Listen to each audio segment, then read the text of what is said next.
Eu vou ler Atos no capítulo 11, embora nós estejamos pregando em Atos 10. Porque Atos 10 e Atos 11, pelo menos Atos 11 até o verso 18, é o mesmo assunto, tá bom? Atos 10 não termina no capítulo 10, ele termina no capítulo 11, no verso 18. Depois é que entra um outro assunto. Eu quero ler Atos 11, para que a gente possa fazer uma aplicação depois, mas nós vamos estar voltando em alguns textos de Atos 10, que é a mesma história. Aqui agora é Pedro dando explicações à igreja em Jerusalém.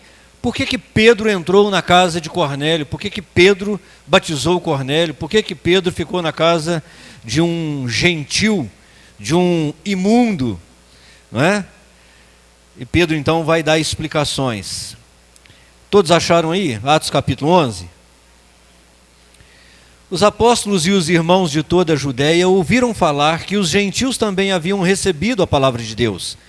Assim, quando Pedro subiu a Jerusalém, os que eram do partido dos circuncisos o criticaram, dizendo: você entrou na casa de homens incircuncisos e comeu com eles.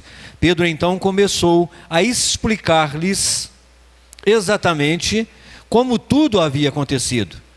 Eu estava na cidade de Jope orando, caí em êxtase e tive uma visão. Vi algo parecido com um grande lençol sendo baixado do céu, preso pelas quatro pontas, e que vinha até o lugar onde eu estava.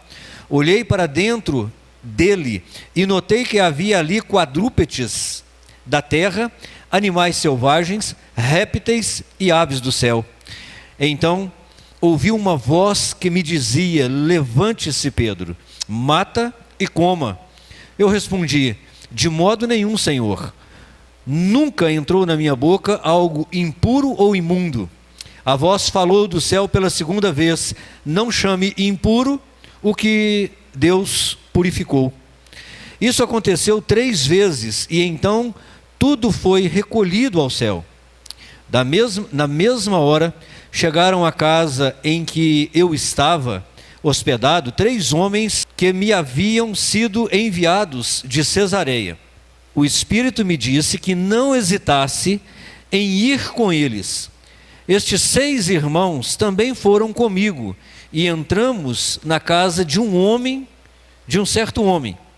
Ele nos contou como o anjo lhe tinha aparecido em sua casa e dissera: mande buscar Simão, chamado Pedro, na cidade de Jope. Ele lhe trará uma mensagem por meio da qual serão salvos, você e todos os da sua casa. Quando comecei a falar, o Espírito desceu sobre eles como sobre nós no princípio. Então me lembrei do que o Senhor tinha dito: João batizou com água, mas vocês serão batizados com o Espírito Santo. Se, pois, Deus lhes deu o mesmo dom que nos dera quando cremos no Senhor Jesus Cristo, quem era eu para pelo menos pensar em opor-me a Deus? Ouvindo isso, não apresentaram mais objeções e louvaram a Deus, dizendo: então Deus concedeu arrependimento para a vida mesmo aos gentios. Amém? Feche seus olhos. Senhor, em nome de Jesus, fala conosco mais uma vez, instrua-nos, ó Deus, alimenta-nos nessa noite e nos conceda a graça de ouvir, guardar e praticar a Tua palavra, para que em tudo nas nossas vidas o Seu nome seja glorificado. Nós oramos assim, em nome de Jesus. Amém. Amém.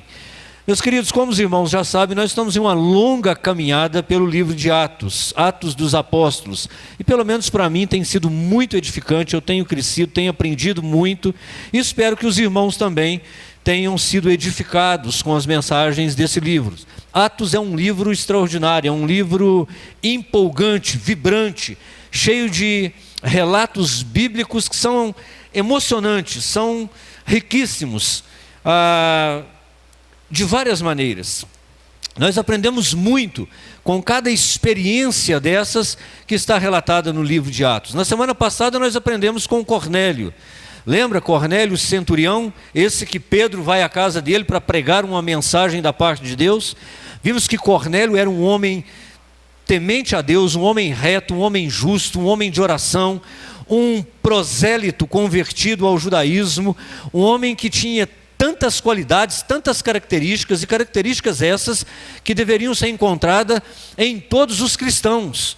Mas ainda assim, esse homem não estava salvo. Embora conhecesse a Deus, temesse a Deus, servisse inclusive ao Deus de Israel, e fosse um homem generoso, um homem que dava muitas esmolas aos pobres, era um homem de oração, Deus havia recebido os seus atos. Ainda assim esse homem precisava, como todo salvo, ouvir o evangelho da salvação, crer para ser salvo e ser cheio do Espírito. Tudo que ele tinha, embora fosse bom, não era o suficiente para que ele obtivesse a salvação, porque, como disse o apóstolo Pedro, a salvação vem pelo crer, arrepender-se e receber a palavra da verdade, a receber Jesus Cristo como aquele que foi um enviado de Deus, andou fazendo bem nessa terra e foi constituído por Deus como juiz de todos. Juiz de todos. Eu me lembro-me de alertar aos irmãos, a semana passada, que o evangelho de Jesus Cristo é o evangelho da graça, é o evangelho do amor. O nosso Deus é um Deus de amor, a essência de Deus é amor, mas o amor não anula o juízo, não anula a justiça. Esse mesmo Jesus que morreu por nós, para nos salvar, para nos dar vida eterna, ele volta, e ele vai voltar não como advogado, mas como um juiz justo, alguém que vai dar a cada um de nós segundo as nossas obras, alguém que vai julgar todos, vivos e mortos. Nós gostamos muito de João 3,16, mas nos esquecemos de João 3,17 e 18, porque João 3,16 diz que Deus amou o mundo e deu seu Filho unigênito para que todo aquele que nele crê não pereça, mas tenha vida eterna. O 17 diz que Deus enviou o seu Filho ao mundo, não para julgar o mundo, mas para que o mundo fosse salvo por ele. Mas o verso 18 diz que quem nele crê é salvo. Quem não crê já está condenado, porque não creu no nome do Filho unigênito de Deus. Há uma graça abundante sendo derramada, mas há uma responsabilidade daquele que ouve o evangelho da graça, o evangelho da salvação, em aceitar, em se comprometer com a verdade de que o mesmo Jesus que morreu na cruz para nos salvar, ele voltará como juiz de todos, e ele julgará a todos nós segundo as nossas obras, segundo a fé que nós professamos. Cornélio então não estava salvo, embora tivesse muitas qualidades, mais até do que muitos cristãos dos dias de hoje. Por isso foi preciso Deus revelar a ele por meio de um anjo que ele deveria buscar Pedro, e foi preciso Deus falar com Pedro que era preciso Pedro fosse à casa de Cornélio, para que então Cornélio ouvisse a palavra da verdade e fosse salvo. Mas hoje nós vamos aprender com a experiência de Pedro. Lembrem-se que eu disse que Deus estava trabalhando na vida de Pedro, enquanto trabalhava, salvava Cornélio e a sua família. Deus estava preparando Pedro, Deus estava curando Pedro, Deus estava tirando de Pedro aquilo que foi bom e útil antes de Cristo, mas que agora não tinha nenhum valor, não tinha nenhuma importância. Deus estava formatando o HD de Pedro, Deus estava tirando de Pedro a religiosidade excessiva, Deus estava tratando do coração e da mente de um homem sincero, um homem que amava de fato Jesus e que amava de fato a lei de Moisés.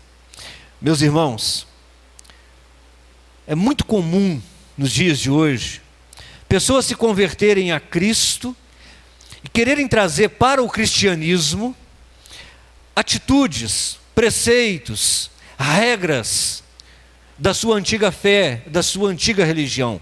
Como pastor eu vejo isso a todo tempo. Nós encontramos aqui, nessa igreja, nos membros dessa igreja, ainda muito resquício, ainda muitos costumes, muitos hábitos da sua antiga fé, da sua antiga religião. E a gente não precisa ir muito longe no texto, porque o próprio Cornélio dá uma demonstração muito clara disso. Quando Pedro chega na casa de Cornélio, o que Cornélio faz? Cornélio vai ao encontro de Pedro e ele se ajoelha na frente de Pedro, se prostra diante de Pedro para adorá-lo. O que Cornélio está fazendo? Ele não é um judeu? Por que ele está se prostrando? Um judeu prosélito, né? Ele é romano, convertido ao judaísmo. Mas se ele tivesse completamente convertido ao judaísmo, ele estava trazendo da sua antiga fé, da sua antiga religião, se prostrar diante daquele a quem ele tem como uma divindade. Onde que é que Cornélio aprendeu isso? Cornélio estava acostumado a prostrar-se diante dos Césares, dos imperadores. Era um homem que acreditava, porque exigia-se que se dobrasse, que se curvasse diante dos imperadores, porque eles eram Deus na terra. E quando ele vê Pedro, conhecendo Pedro, fala: esse homem é divino. E ele se prostra diante dele. Nós temos os judeus convertidos a Cristo, ou não convertidos talvez, na igreja primitiva, querendo associar a guarda do sábado, a guarda das leis dietéticas, a circuncisão ao evangelho, para então que os judeus fossem salvos. Paulo tem um tremendo trabalho com isso. E é Paulo quem vai trabalhar muito e lutar muito para desfazer na vida da igreja essa ideia de que Jesus não basta. Jesus é bom, mas a gente também precisa andar com o nosso amuletozinho carregado no bolso. Jesus é bom, Jesus salva, mas a gente tem que guardar o sábado. A gente não pode comer isso, não pode comer aquilo, não pode tocar nisso, não pode tocar naquilo. Tinham muito disso. E para nossa surpresa, Pedro também tinha. Pedro também tinha algo arraigado ainda em Pedro do judaísmo, que impedia que Pedro cumprisse plenamente o ministério que Jesus deu a ele. Porque quando Jesus disse: olha, eu te darei a chave do reino, Jesus estava dizendo a ele que ele seria o primeiro a pregar para um gentil. Ele seria o primeiro a quem Deus iria usar para que através dele, da pregação dele, o Espírito Santo fosse derramado. Lá em Mateus 16, quando ele diz: tu és Pedro, e sobre esta pedra eu edificarei a minha igreja, você disse muito bem, Pedro, não foi homem que te revelou, foi Deus que te revelou, e eu vou te dar a chave do reino. O que é a chave do reino? A chave do reino é o evangelho. Eu acho que eu não expliquei isso muito bem domingo passado, porque a chave do reino é o evangelho. Pedro tem a chave do reino, Paulo também tinha, os outros apóstolos também tinham, Estevão também tinha, mas a Pedro, Jesus disse: você irá abrir o reino para os gentios. Qual é a chave do reino? A chave do reino é o evangelho. Por isso então que Pedro é chamado na casa de Cornélio, prega o evangelho, e então o Espírito Santo desce sobre aquela casa. E é impressionante como nós vamos ver aqui Deus trabalhando na vida de Pedro, porque Pedro é um judeu legítimo, um judeu autêntico, que ao se converter em Cristo, ainda tinha arraigado em si alguns traços do judaísmo, da lei. O fato, por exemplo, de acreditar que Deus era um Deus apenas dos judeus, que Deus não estava acessível aos ímpios, somente os judeus, porque judeu era o povo escolhido de Deus. A separação que havia entre judeus e gentios, isso era muito forte na vida dos judeus e na vida de Pedro principalmente. Judeus nunca comiam com gentios. Judeus nunca entravam na casa de um gentil e nem permitia que um gentil entrasse na sua casa. Por quê? Porque o gentil é todo aquele que não é judeu, logo não é escolhido de Deus, logo não é purificado cerimonialmente, então é um imundo, está contaminado. No templo de Jerusalém havia o pátio exterior, o átrio exterior. Para quem que era o átrio exterior? Para os gentios. E no átrio exterior tinha placas avisando: aquele era o lugar dos gentios, E se os gentios passassem daquele lugar para o átrio dos judeus, para o átrio interior, seriam mortos, e a responsabilidade pela morte deles era eles mesmos. Tamanha era a separação entre judeus e gentios. E isso está forte, muito forte ainda em Pedro. E é muito interessante, quando nós vamos ver essa dificuldade que Pedro tem, e embora Pedro tivesse ouvido de Jesus, fique em Jerusalém, até que desça do alto o Espírito Santo, revista vocês com poder. E aí então, Pedro, vocês vão pregar em Jerusalém, Judeia, Samaria e até os confins da terra. E Pedro não ouviu muito bem. Pedro só ouviu judeus. Fique aí até ser revestido com o poder do alto. E quando for revestido com o poder do alto, pregue o evangelho para os judeus. E Pedro ficou pregando para os judeus. Pedro não entendeu que Jerusalém, Judeia, Samaria e confins da terra era pregue para os judeus, pregue para os meios judeus. Quem são os meios judeus? Samaritano, um povo misturado, meio judeu, meio gentil. E quem é o não judeu? O gentil. E Jesus estava dizendo, vocês vão pregar a toda a criatura, os judeus misturados, os não judeus, porque o evangelho é para todos, Deus é para todos, não existe limitação. Deus é para todos, todos aqueles que querem recebê-lo como de fato Senhor e Salvador. Em Atos 2, o Espírito Santo desce sobre quem? Sobre os judeus. Em Atos capítulo 8, o Espírito Santo desce sobre quem? Samaritanos, meio judeus. Em Atos no capítulo 10, o Espírito Santo desce sobre quem? Sobre os gentios, Cornélio, a sua família e os seus empregados. Aqui está se cumprindo a profecia de Joel. Nos últimos dias derramarei do meu Espírito sobre toda a carne. E vocês terão sonhos e visão e profetizarão, não somente vocês, mas os vossos filhos, os vossos escravos, os que estão longe, os que estão perto. Aqui está cumprindo cabalmente agora a parte do ide de Jesus. É aqui que começa a expandir o evangelho para o mundo gentílico. E meus irmãos, veja como é preciso Deus trabalhar na vida de Pedro, para que Pedro então complete aquilo que o Senhor havia ordenado. Até agora Pedro está resistente ainda. Pedro está resistente. Pedro até agora não pregou para um gentil. Pedro até agora só prega para judeu. Mas olha como Deus é gracioso, como Deus é paciente, como Deus é longânimo. Porque se você olhar bem, Deus já está trabalhando na vida de Pedro. E depois de ressuscitar Dorcas, ele vai ficar na casa de um certo Simão, curtidor de couro. O que é um Simão curtidor de couro? Simão é um nome comum, nós vamos ver vários Simões, nós vamos ver vários Pedros, vários Judas, eram nomes comuns naquela época. Mas o curtidor de couro não era tão comum, porque o curtidor de couro era alguém que lidava com animais que haviam morrido, cadáveres, lidava com peles de animais, animais impuros. Então logo o curtidor de couro era alguém útil para a sociedade, mas ao mesmo tempo impuro, rejeitado, discriminado. Para um judeu ortodoxo, o judeu curtidor de couro era um não judeu, era um gentil, era alguém que estava imundo, precisava se purificar o dia inteiro, o dia todo. Então logo pensa-se então os judeus que esse eu tenho que tratá-lo como um gentil, se gentil não for. Mas é interessante que no finalzinho do capítulo 9, depois de curar Dorcas, para onde Pedro vai? Para a casa de Simão, o curtidor.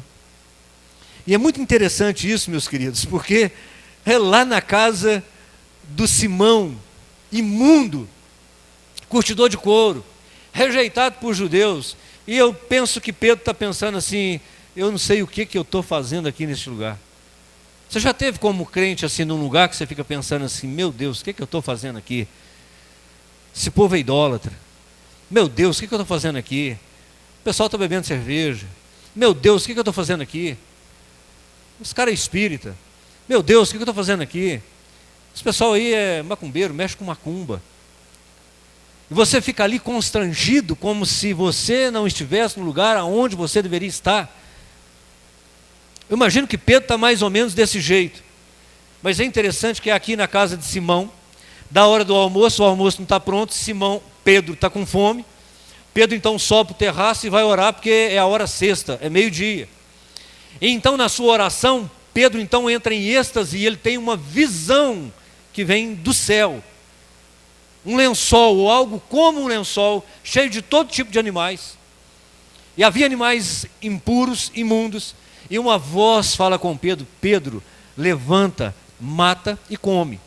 A reação de Pedro é óbvia, tipo judaica, um legítimo judeu. De forma alguma, nunca na minha vida eu pus algo impuro ou imundo na minha boca. Eu nunca toquei em algo impuro, em algo imundo.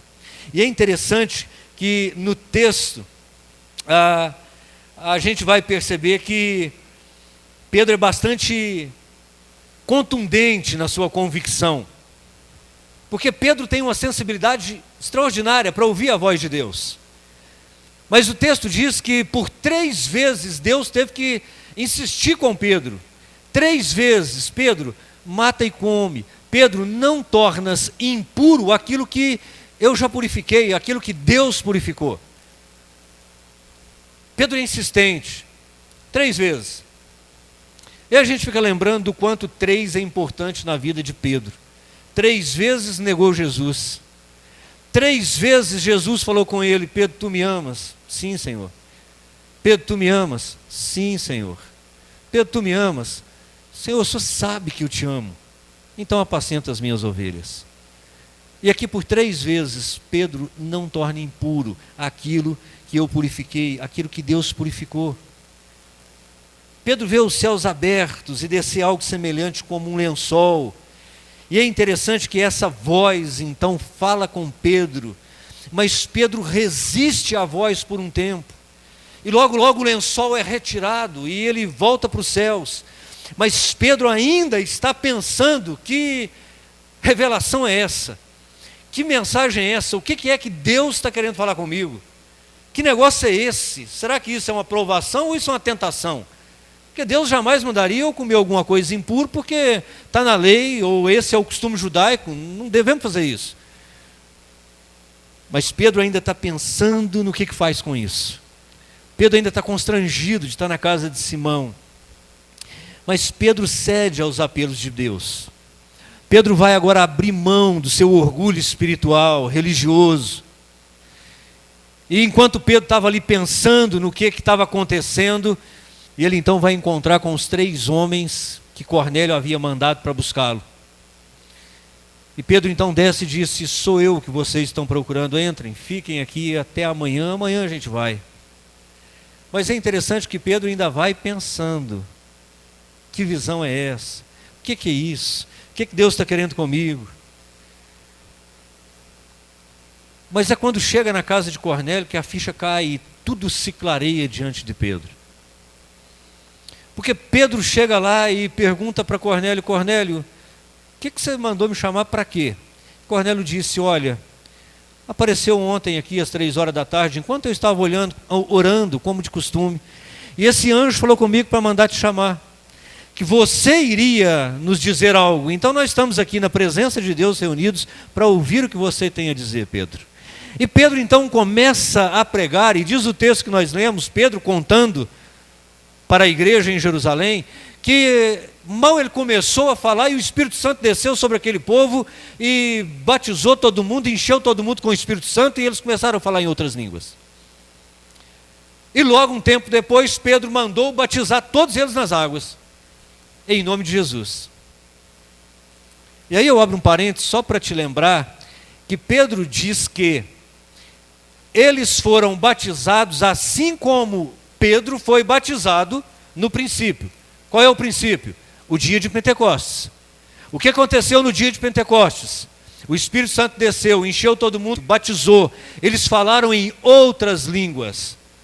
E aqui então há um sinal, uma evidência de que de fato o Espírito Santo desceu. Qual é a evidência que Pedro e os que estavam com ele, os 6 judeus estavam com ele, receberam? Ora, esses homens foram batizados assim como nós lá em Pentecostes. Esses homens receberam o Espírito Santo. Tanto é que começaram a falar em outras línguas. Que língua é essa, pastor? A língua de mistério? Não. as mesmas línguas que foram faladas em Pentecostes, línguas idiomáticas, outras línguas. E começaram a dar glórias a Deus e a glorificar a Deus. E aí uma outra questão que é discutida é que então Pedro batiza em nome de Jesus. E os irmãos já sabem que no nosso meio quase tudo serve para causar divisão, não é? Contenda, não é?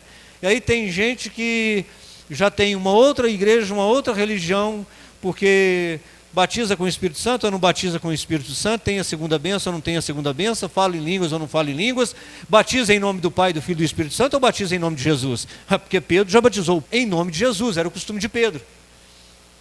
E aí a briga é quem é que está certo. E aí, batiza em nome de Jesus ou batiza em nome do Espírito Santo? Do Pai, do Filho e do Espírito Santo? E por que razão vamos brigar por isso? Porque se Pedro está batizando em nome de Jesus, há uma razão para isso. E quem batiza em nome de Jesus, batiza em nome do Pai, do Filho e do Espírito Santo. Quem batiza em nome do Pai, do Filho e do Espírito Santo, batiza em nome de Jesus. Muito provavelmente Pedro quer dar toda a ênfase, toda a glória a Jesus. Tanto é que nem ele mesmo batiza, para não ficar com honra e nem com glória. Ele fala, olha, vocês batizam o pessoal aí. Como nós vamos negar água para aqueles que receberam o Espírito Santo de Deus? Como eu vou me opor a Deus depois do que Deus fez aqui? Eles foram batizados como nós. E agora eu vejo que Deus não faz acepção de pessoas. E os gentios também agora estão recebendo o dom do Espírito e da vida eterna. Meus irmãos, se você está um pouquinho perdido hoje é porque você não veio domingo passado. Mas lê o capítulo 10 e o capítulo 11 até o verso 18 mais uma vez na sua casa. E Deus vai falar ainda mais com você. Hoje eu quero encerrar fazendo algumas poucas e rápidas aplicações, porque é muito importante que a gente aplique essas verdades nas nossas vidas, para que a gente viva no pleno desenvolvimento do dom, do chamado, do ministério que Deus nos deu. Para que a gente viva na plena unidade, para servirmos em alegria, servirmos em amor, em unidade do Espírito, em unidade de fé. Veja que Pedro, no capítulo 11, ele está dando explicações à igreja. Porque Pedro aqui, meus irmãos, é Pedro. É o cara que andou sobre as águas. É o cara que comeu e bebeu com Jesus. Pedro acabou de ressuscitar Dorcas. E agora porque comeu, porque ficou na casa de Cornélio, porque depois da festa toda, o Espírito Santo é descido, Pedro ficou mais uns dias na casa de Cornélio. Agora você imagina esses dias que sucederam esse evento. Que pequeno grupo extraordinário. Já pensou? Pedro dando a lição do pequeno grupo. Que festa, que unção, que alegria. Quantos mais devem ter sido acrescentados à igreja com Pedro na casa de Cornélio mais alguns dias, e Cornélio mandando chamar todo mundo, dizendo, olha, Pedro está aqui. Mas esse Pedro não tem um pingo de soberba e de orgulho. Quando Cornélio se prostra diante dele, ele diz, levanta Cornélio, porque sou homem como você, eu e você somos apenas homens. E quando ele chega na igreja, em Jerusalém, a igreja então vai barrar Pedro e vai dizer, Pedro, que conversa é essa? Já ficamos sabendo que você comeu e ficou na casa de um gentil, um imundo, que conversa é essa? Pedro poderia ter dito o seguinte, que satisfação eu tenho para te dar? Olha aí com quem você está falando. Quem é você para me pedir satisfação? Mas o que nós vamos ler do verso 1 até o verso 18 é Pedro dando explicações nos mínimos detalhes como foi que aconteceu. E o que a gente aprende com isso, meus queridos, é que ainda que nós tenhamos uma posição alta, seja em que lugar que for, nós devemos estar prontos para dar satisfação, explicação da nossa fé, da nossa atitude. Esse negócio de crente que fala, eu não ligo porque vão dizer de mim, não estou nem aí porque os outros pensam de mim, isso não é papel de crente. Crente está preocupado sim com o nome do Evangelho, com o nome de Jesus, com o nome da sua igreja, porque onde quer que nós vamos, nós levamos conosco o nome de Deus, o nome da igreja a qual nós pertencemos. Pedro poderia não ter dado nenhuma explicação, virado as costas e saído de fininho. Mas Pedro assentou-se para contar, e foi contar, e contou no mínimo os detalhes. Isso é tão ensinável para nós, que a gente vai aprender aqui, que Pedro não é apenas um pastor, um homem cheio do poder e da autoridade do Espírito Santo. Ele é um homem pastoreável, ensinável, coisa que falta às vezes até em gente que converteu outro dia mesmo, conhece um pouquinho só do Evangelho e já não tem um pingo de humildade para ser ensinável, para ser pastoreável. Mas Pedro se dobra diante dessa situação e, para o bem da igreja, ele presta satisfações, e com isso ele é um instrumento na mão de Deus, porque depois da explicação de Pedro, depois do testemunho de Pedro, ninguém mais questionou sobre os gentios receberem a salvação. Ele não só abre as portas do mundo gentílico, como ele também abre a mente e o coração dos judeus cristãos. Um instrumento extraordinário na mão de Deus por causa da sua humildade.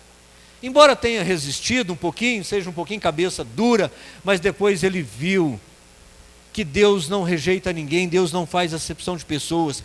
Pedro estava salvo, cheio do Espírito Santo de Deus, mas sendo usado de uma forma tremenda. Um homem manso, um homem agora humilde, um homem simples, que se preocupa mais com o nome do seu Senhor do que com o seu próprio nome. Um homem sem vaidades. Conversão é isso, é abrir mão do nosso ego, do nosso eu, da nossa vaidade e nos colocarmos como servos nas mãos de Deus. Isso muitas vezes, meus queridos, quando não temos, impede o cumprimento completo da obra de Deus nas nossas vidas. Já pensou o que Pedro teria perdido? É claro que Deus teria levantado um outro, porque o Evangelho iria chegar a todas as nações, com Pedro ou sem Pedro. Mas Pedro, se dobrando diante de Deus, sendo humilde, sendo usado por Deus, ele pode ser usado completamente da forma como Deus queria usá-lo. E quantas vezes, meus queridos, por causa de coisas que estão arraigadas em nós, nós não somos usados por Deus. Quantas vezes nós já dizemos, não, nesse aniversário eu não vou, porque lá só tem idólatra. Aí eu não piso.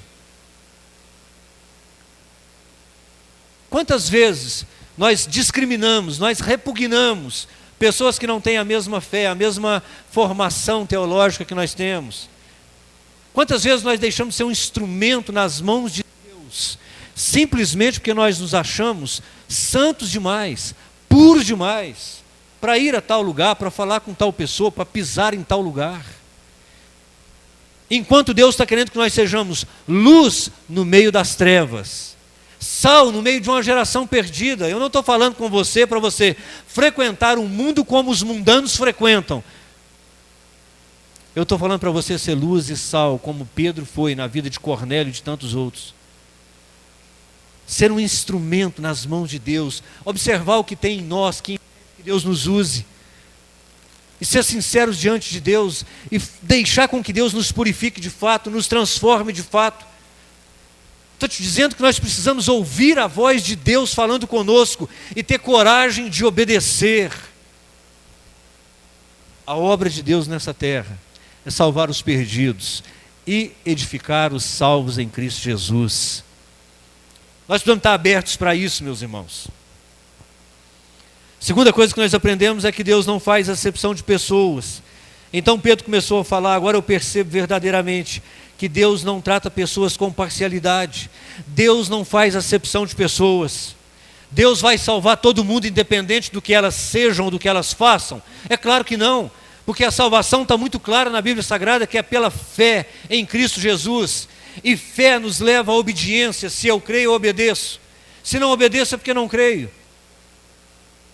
Mas Deus não olha a aparência humana, Deus não olha a vestimenta, Deus não olha o tamanho do cabelo, Deus não olha se está de batom, se não está de batom, se está de barba, não está de barba, se está de brinco, se não está de brinco. Deus olha o coração, meus irmãos. Deus não faz acepção de pessoas. E em terceiro e último lugar, meus queridos, não é qualquer fé que salva. Essa história de que o importante é você ter uma religião, o importante é você ter fé. que igreja é tudo igual, que tanto faz estar numa ou estar na outra. A fé vem pelo ouvir e ouvir a mensagem de Cristo. A fé que salva é a fé que vem da palavra da salvação. Tendo nele crido e tendo recebido o evangelho da vossa salvação, fostes selados com o Espírito Santo de Deus. É isso que está escrito na Bíblia Sagrada. Não é qualquer fé, não é qualquer religião. É a fé bíblica verdadeira em Jesus Cristo, como aquele que morreu na cruz para nos salvar, para perdoar os nossos pecados, ressuscitou o terceiro dia, está sentado à direita de Deus Pai, está intercedendo por nós, mas vai voltar para ser juiz dos mortos e dos vivos, vai voltar para buscar a sua igreja, e só vai subir quem tiver fé em Jesus. Todos ressuscitarão, sim, é verdade, uns para a perdição eterna, outros para a vida eterna. Fé em Jesus, fé no evangelho da verdade, não é qualquer evangelho, não é qualquer pregação, não é qualquer pregador, não é qualquer igreja. É preciso que tenha entendimento, sabedoria, é preciso que nós atentemos para o que está sendo pregado. De qual fé nós estamos falando? Ah, você crê em Jesus Cristo? Levante a sua mão. Que Jesus você crê? No Jesus curandeiro? No Jesus que simplesmente tira você da miséria e leva você para a bonança? Em que Jesus você crê? Jesus europeu, dos olhos azuis, dos cabelos loiros e compridos? Não, meus irmãos. Nós cremos no Cristo, o Messias, o enviado de Deus, aquele que é 100% homem, 100% Deus. Nós não cremos apenas num profeta, apenas em alguém espiritualmente elevado, em alguém que alcançou um nível de espiritualidade e de poder que nenhum outro homem alcançou nessa terra. Nós cremos no Deus vivo, encarnado, verdadeiramente Deus. É nesse Deus que nós cremos. É esse Jesus que salva. É esse Jesus que liberta. É esse Jesus que transforma. Você pode ter a teologia completa. Você pode ter inclusive uma boa teologia. Você pode até crer numa boa teologia. Mas se essa chave do Evangelho de Jesus Cristo não abrir o seu coração para a entrada do Rei da Glória, para a entrada do Rei dos Reis, do Senhor dos Senhores, daquele que tem poder de fato para salvar, curar, libertar e te transformar numa nova criatura, você vai perecer com toda a sua sabedoria, com toda a sua bondade, com toda a sua teologia e religiosidade. Mas eu prefiro ficar com a convicção de Pedro, de que quando nós recebemos Jesus Cristo, o enviado de Deus, o justo juiz, é isso. É só isso que falta para que a gente receba a vida eterna e seja cheio do Espírito Santo de Deus.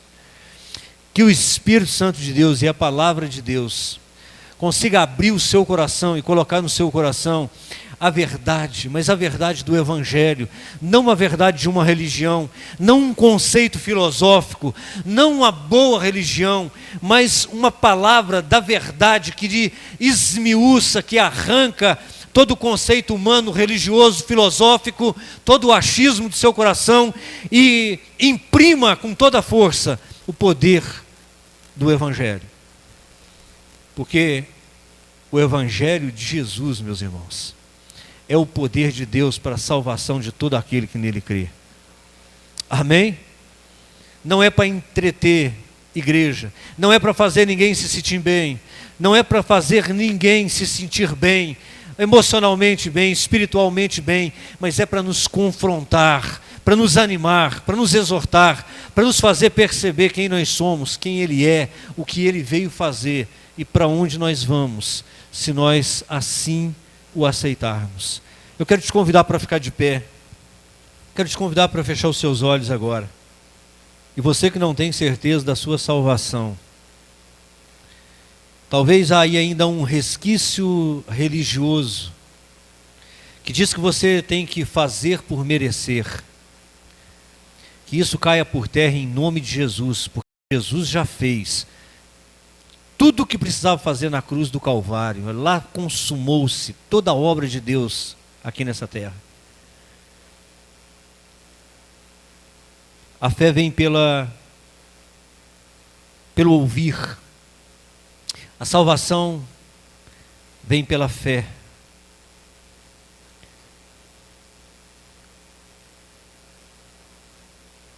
Feche seus olhos. Talvez haja algo ainda no seu coração que te impeça de servir ao Senhor em espírito e em verdade, em alegria. Talvez seja medo, insegurança, talvez seja vaidade, talvez seja vergonha, timidez. Talvez seja apenas comodismo, preguiça. Que o Espírito Santo de Deus também arranque isso em nome de Jesus. Para que você passe a servir, a ser útil no reino de Deus. Para que você passe a ser um instrumento de Deus na sua casa, no seu trabalho, no seu colégio. Onde quer que você for, ser um influenciador e não um influenciável. Ser alguém que sabe quem é, onde está e sabe por que está. Nós não estamos aqui para sermos contaminados, adoecidos e arrastados para o lamaçal de pecado. Nós estamos aqui para tirar as pessoas da perdição eterna, ser luz e sal. Feche seus olhos. Permita o Espírito Santo de Deus falar com você nessa noite. Deixa Deus tratar o seu coração. Deus eterno e bendito, nós te louvamos, Senhor, te agradecemos pela tua palavra, Senhor, pelo evangelho da verdade, a palavra da salvação. Te agradecemos, ó Deus, pela vida de homens como Pedro, como Cornélio e tantos outros que se renderam ao poder do teu Espírito e da tua palavra, que se deixaram ser usados pelo poder do teu Espírito, foram grandes instrumentos nas mãos do Senhor. Pai, em nome de Jesus, quebrante o nosso coração, não permita, ó Deus querido, que nenhuma sabedoria humana, não permita, ó Deus, que nenhuma religiosidade, não permita, Senhor, que nenhuma vaidade, nenhuma soberba permaneça no nosso coração. Esmiuça, Senhor, como o martelo faz com a pedra, e quebranta-nos nessa noite, Pai. Que o teu Espírito, Senhor, faça de nós um vaso novo, Pai. Pai, em nome de Jesus, encha-nos com teu Espírito, Senhor. Encha-nos com teu Espírito, e que haja um novo viver, um novo falar, um novo agir, um novo reagir. Que sejamos de fato novas criaturas, e que haja um impacto na sociedade onde vivemos. Que a luz do Senhor resplandeça em nós e através de nós. Que o amor do Senhor que tem sido derramado nos nossos corações transborde para além de nós e alcance os perdidos. Deus, em nome de Jesus, usa essa igreja, Pai. Usa cada um dos salvos aqui nessa noite. Se há alguém que não foi salvo ainda aqui nessa noite, Pai, em nome de Jesus, que hoje seja noite de salvação. Que o teu evangelho, que a tua palavra alcance o íntimo do coração, Pai. Ah, Deus bendito e eterno. O que seria de nós se não fosse a tua graça? O que seria de nós se não fosse a tua paciência, a tua longanimidade?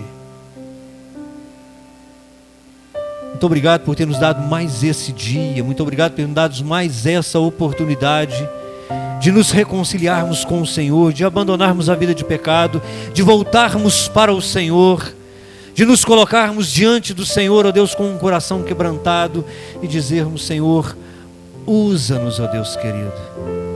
Usa-nos para a glória do teu santo nome. Não apenas nos transforme, mas faça de nós um instrumento de transformação, Pai. Queremos ser usados pelo Senhor. Pai, em nome de Jesus. Em nome de Jesus, sonda mais uma vez cada coração. Cura, Pai, as enfermidades. Pai, em nome de Jesus, cura os enfermos físicos. Toca, Senhor, com o teu poder, com a tua autoridade, a tua graça, e cura, Pai, as enfermidades. Cura também, ó Deus querido, a incredulidade, Senhor. Pai, em nome de Jesus, cura a incredulidade. Cura, Senhor, essa mente cauterizada. Cura, Senhor, essa enfermidade espiritual que tem impedido os teus filhos, tem impedido a tua igreja de avançar, de fazer a obra de forma plena, completa, absoluta. Pai, em nome de Jesus, que assim como Pedro, Pai, nós possamos nos render ao apelo do Senhor nessa hora, e possamos, ó Deus, sair daqui completamente mudados, transformados pelo poder da tua palavra, Pai. E que assim seja dado ao Senhor toda a honra, todo o louvor e toda a adoração. Amém?